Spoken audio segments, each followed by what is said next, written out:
From the dusty stages of Yoruba traveling theatre to Netflix's global platform, the Nigerian film industry has produced some of the most daring, creative, and passionate storytellers the world has ever seen.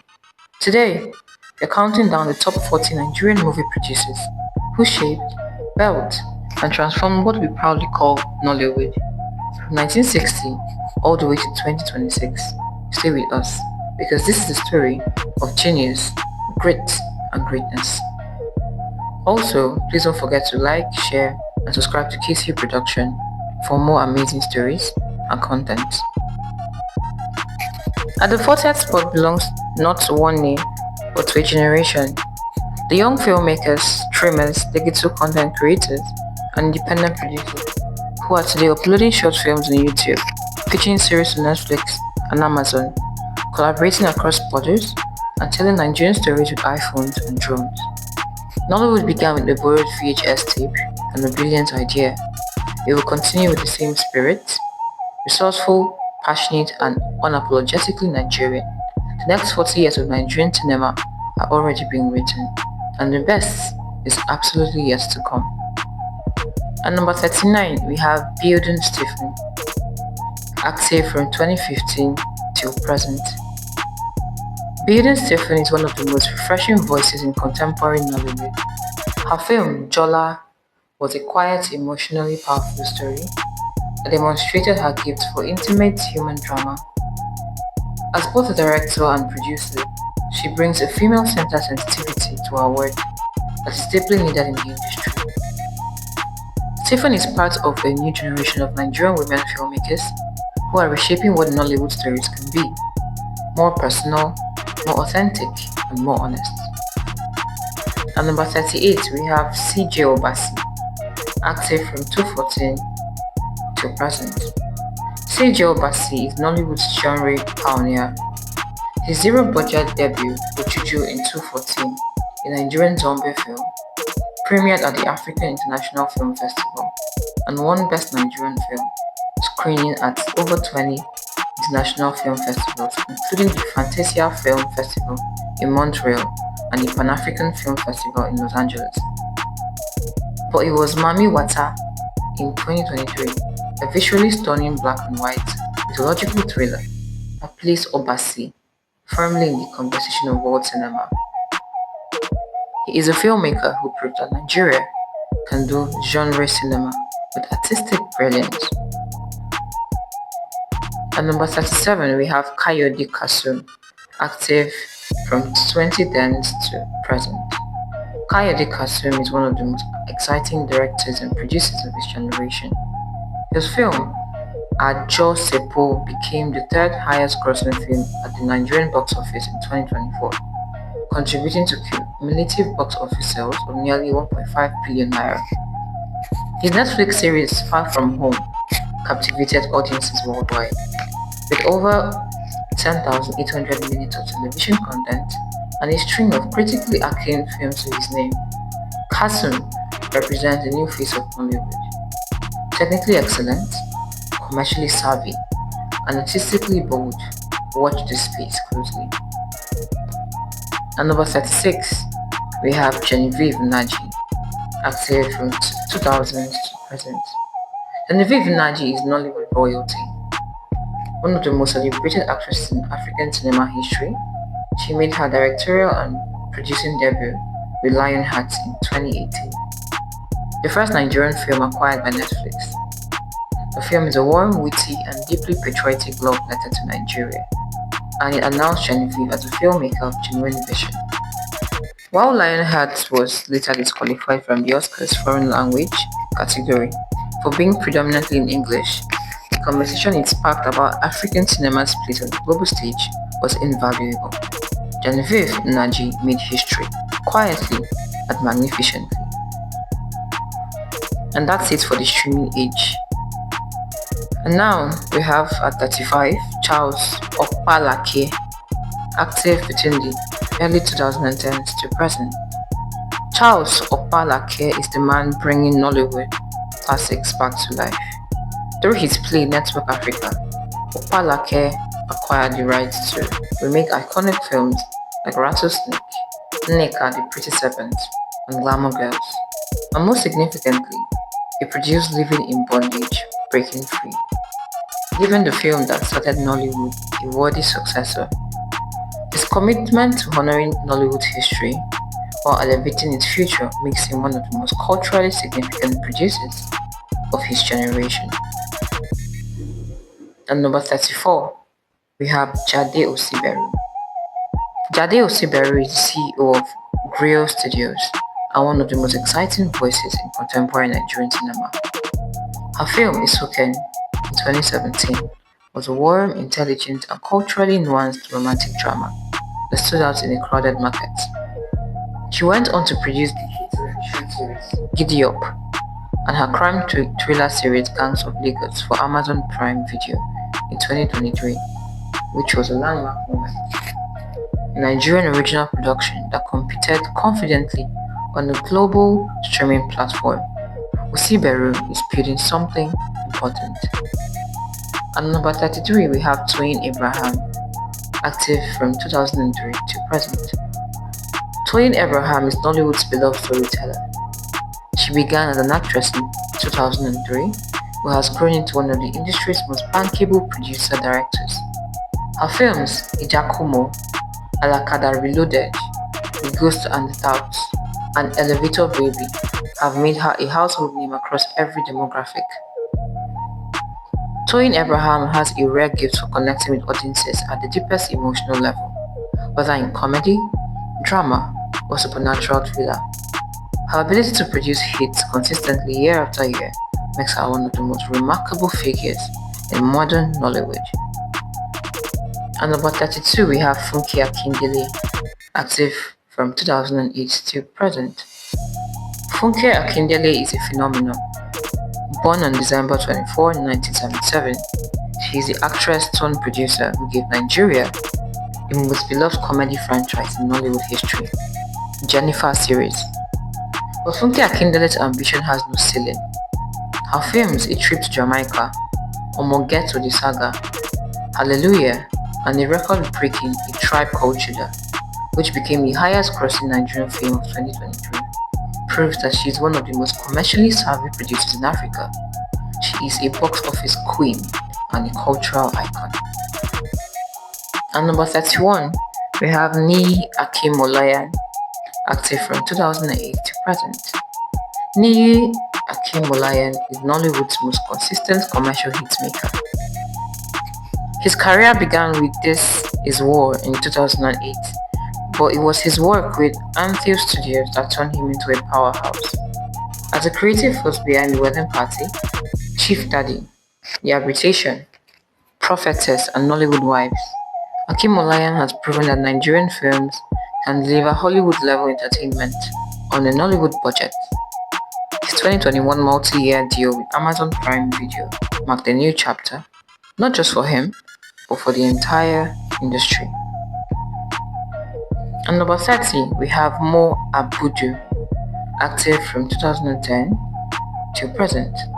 Mo Abudu is Africa's opera, and that is not an exaggeration. Born on September 11, 1964, Abudu is the founder of Ebony Live Films and Ebony Live TV, one of the most powerful media empires on the continent. She has produced 50, The Royal Hibiscus Hotel, Chief Daddy, Olo Chor, and Blood Sisters, one of Netflix Africa's most watched series. Abudu doesn't just produce movies, she builds platforms, opens doors, and elevates Nigerian content to global audiences. She's an executive producer, a deal maker, and a cultural force. Mo Abudu is building the future of African storytelling, one frame at a time.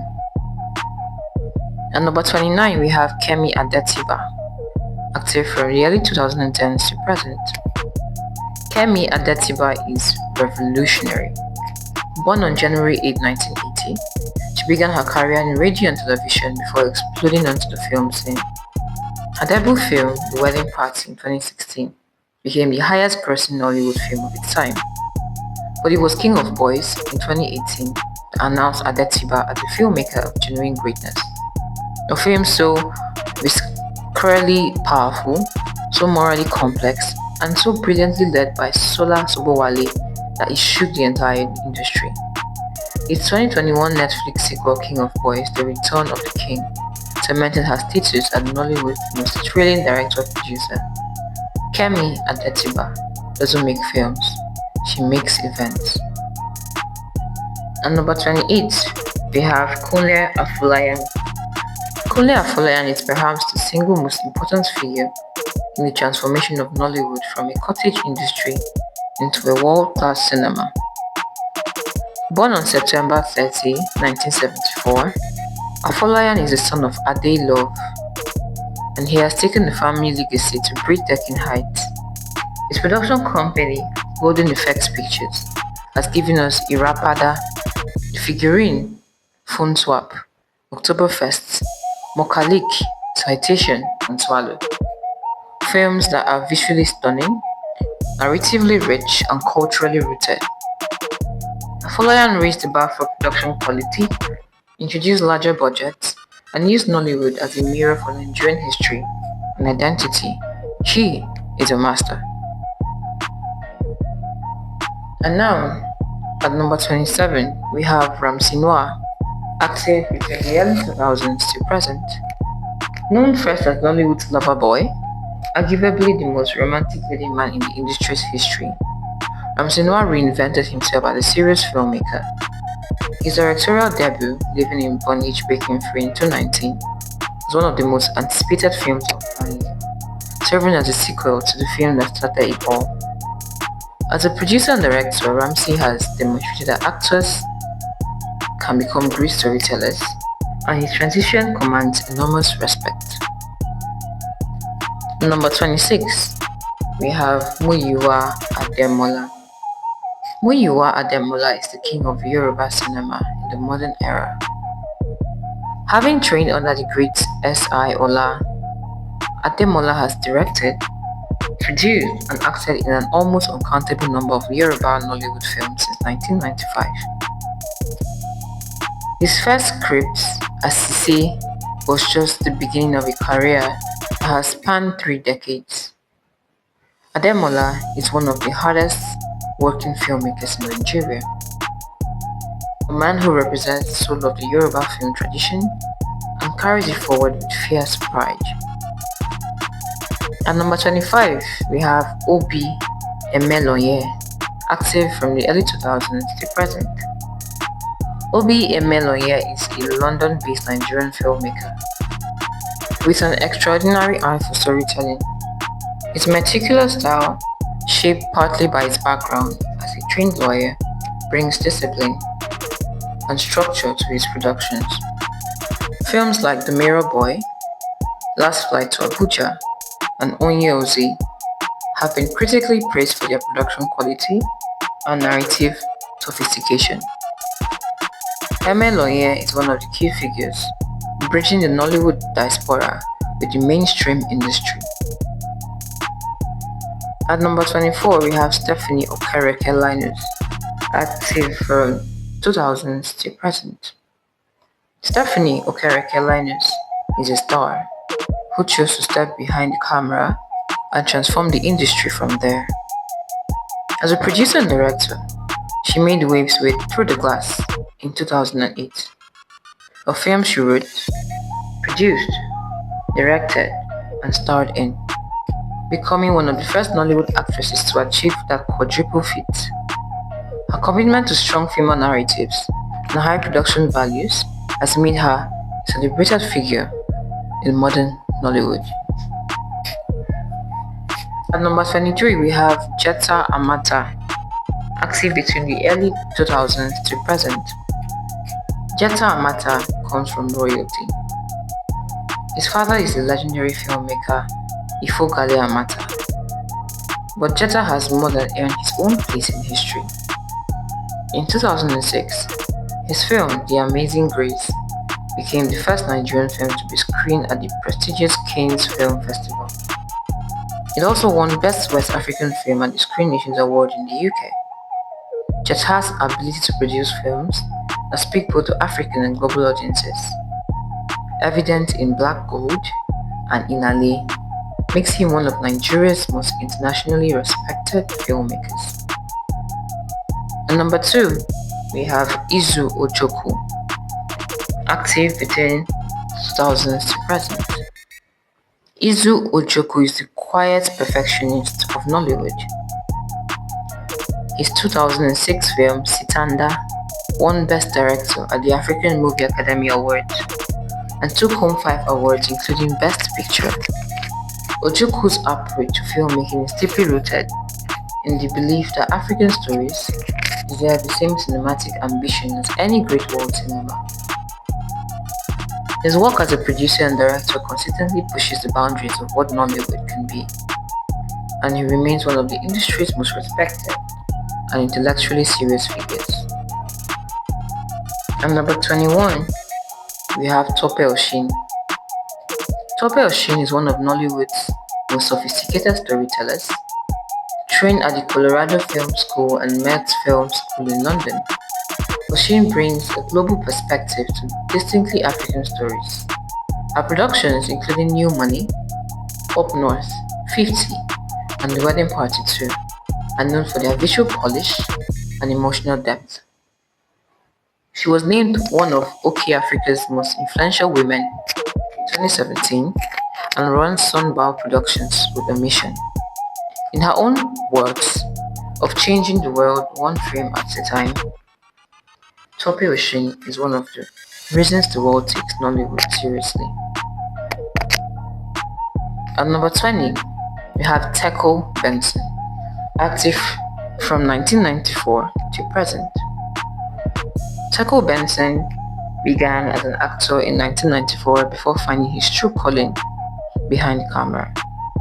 As a director and producer, he built a reputation for compelling, socially conscious African stories. His film, Blood Diamonds, was the first Sierra Leone-made movie and showcased his commitment to Pan-African storytelling. He received multiple nominations at the African Movie Academy Awards, won Director of the Year at the Best of Nollywood Awards in 2011, and was honored as a member of the Order of the Federal Republic of Nigeria by the President in 2012. Teco Benson is one of Nollywood's most decorated veterans. At number 19, we have Ememi Song. Ememi Song is one of Nollywood's most prolific and celebrated female producers. She has produced over 100 films, making her one of the most productive figures in the industry's history. Her Royal Arts Academy is a training ground for new talent and a testament to her commitment to building the next generation of Nigerian filmmakers. The song has a gift for emotional storytelling and character-driven drama, and her films have earned her multiple awards and the admiration of her peers. At number 18, we have Liz Benson Ameye, active between 1990s to the 2000s. Liz Benson is one of the first great stars of Nollywood, but her influence extends far beyond acting. As a producer, she brought a level of professionalism and intentionality to her projects that was revolutionary for the era.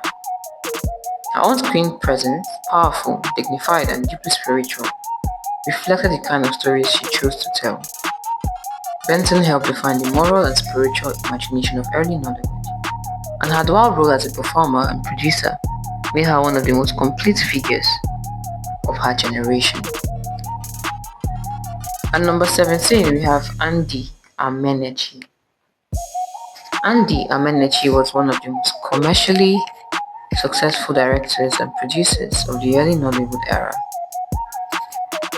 With dozens of films to his name, many of them supernatural thrillers and action dramas, Amenechi was the kind of filmmaker who kept the industry churning. His films were box office staples throughout the 1990s, and his ability to deliver crowd-pleasing content made him one of the most in-demand names in Nollywood during that decade. At number 16, we have Fred Amata, active between 1990 to the 2010s. Fred Amata is a member of Nigeria's most storied filmmaking family, the Amata dynasty. As a producer and director, Fred carved out his own identity within that legacy, helming production that tackled gritty real-world Nigerian stories with emotional honesty. His work in the video era helped define the aesthetics of 1990s Nollywood, and he was one of the first filmmakers of that generation to push for higher production standards. At number 15, we have Sade Ogidan, active from 1990s to 2010s. Sade Ogidan is a filmmaker, known for his disciplined approach, sharp dialogue, and morally complex storytelling. Ogidan produced and directed films like Dangerous Twins, Hostages, Gold Diggers, and the smash hits Omogetu. His films take their time in character development in a way that was rare in early Nollywood, and his influence can be seen in the more sophisticated storytelling of the new Nollywood generation. Sade Ogidan is one of the quiet giants of Nollywood industry. At number 14, we have Zeb Ejiro, active between 1990s to 2000s. Zeb Ejiro is one of the most prolific producers in Nollywood history. During the golden VHS era of the 1990s, Ejiro produced an extraordinary volume of films, many of them starring the biggest names of early Nollywood. His TV soap, Everyday People, became a national phenomenon, and his ability to consistently deliver quality content at high volume made him one of the most commercially successful producers of his generation. Ejiro understood the hunger of the Nigerian audience and fed it relentlessly. And that is a producer. At number 13, we have Amaka Igwe. Amaka Igwe was one of the most powerful voices in early Nollywood. A producer, director, and media entrepreneur of extraordinary vision, she created some of the most beloved films and TV productions of the 1990s and 2000s. Her company, Amaka Igwe Studios, produced hits including Rattlesnake, Violated, and the iconic TV series Checkmate, one of the most watched shows in Nigerian television history. She was also the founder of the Abuja International Film Festival. Amaka Igwe was a trailblazer for women in Nigerian film and television. Her untimely death in 2014 left a void that the industry has never fully filled. At number 12, we have Chris Obi Rapu, active from the 1990s to the 2000s. Chris Obi Rapu directed Living in Bondage, a film that is credited with launching modern Nollywood. But he was also a producer in his own right. His instinct for drama, suspense, and spiritual storytelling captured the imagination of a Nigerian audience hungry for stories about their own lives. Obi Rapu's work in the early VHS era set the tone for an entire decade of Nollywood filming. At number 11, we have Kenneth Nebwe. Kenneth Nebwe, who was active from the 1990s to the late 2000s. Kenneth Nebwe is the man who accidentally started a revolution. In 1992, as an electronics trader in Onitsha, Nebwe found himself with excess blank VHS tapes and a simple solution: record a movie on them and sell them. The result was Living in Bondage, directed by Chris Obi Rapu. The film sold over 750,000 copies, launched the Nollywood video era, and changed African entertainment forever. Kenneth Nebwe also produced Glamour Girls, Nneka the Pretty Serpent, and Circle of Doom. He may not have set out to build an industry, but that is precisely what he did. At number 10, we have Tunde Kilani, active between 1980s to present. Tunde Kelani, affectionately called TK, is a living legend of Nigerian cinema. Born on February 26, 1948, Kelani's career began as a cinematographer before he evolved into one of the most respected directors and producers in Nollywood history. His production company, Mainframe Film and Television Productions, has produced gems like Thunderbolts, Magun, Aruba, Dazzling Rage, Ayinla, and Alani Baba Labaki. Kelani is a fierce guardian of Yoruba culture and language on film, and his meticulous attention to detail has set a standard that younger filmmakers aspire to match. He has won international awards and is a treasured institution in Nigerian cinema. At number 9, we have Wale Adenuga, active from 1980s to the late 2000s. In 1984, Wale Adenuga produced Papa Jasco, a comic stage play turned film that became the first major Nigerian blockbuster, reportedly grossing 61,000 naira in just 3 days. But Adenuga was more than a filmmaker. He was a media empire builder. Through his Wale Adenuga Productions, he created the beloved comic magazine Ikebe Super, the hit TV series Super Story, Papa Ajosko and Company, and Bubble, content that educated and entertained Nigerian children and families for decades. Adenuga is proof that the greatest producers think beyond a single film and build lasting legacies. At number 8, we have Sanya Dusumu, active between the 1970s to 1980s. Sanya Dusumu is one of the lesser celebrated but critically important figures of early Nigerian cinema. A filmmaker with a deep love for storytelling, Dusumu produced and directed works that captured the social textures of Nigerian life with rare nuance. He was among the filmmakers who helped transition the Yoruba traveling theatre tradition into a cinematic language that Nigerian audiences could embrace. His legacy is one of artistic integrity and cultural pride. At number 7, we have Ladi Ladebo, active between 1970s to 1990s. Ladi Ladebo was one of the quiet architects of Nigerian cinema, a filmmaker of great discipline and vision. Ladebo contributed significantly to the celluloid era of Nigerian filmmaking, producing works that explored indigenous Nigerian life and culture with warmth and authenticity. He was part of the generation that believed passionately in a uniquely Nigerian cinema, not a copy of Hollywood or Bollywood, but something rooted in African soil. His contributions to training, mentorship, and institutional filmmaking left a lasting mark on the industry. At number 6, we have Moses Olaiya, known as Baba Salah, active between 1960s and 1980s. Moses Olaiya, the legendary Baba Salah, is the father of Nigerian comedy film.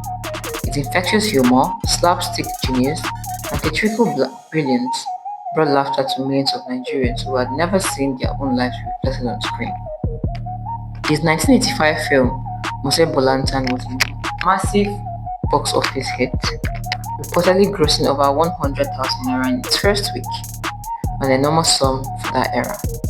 Baba Salah didn't just produce films, he created a cultural institution. His work proved that Nigerian comedy could be both artistically serious yet commercially successful. At number 5, we have Eddie Ugoma, active between 1970s to 1990s. Eddie Ugoma is the man who dared to make political films in Nigeria when politics was a dangerous subject. Born in Delta State, Ugoma trained in the UK before returning to Nigeria with cinematic fire in his belly.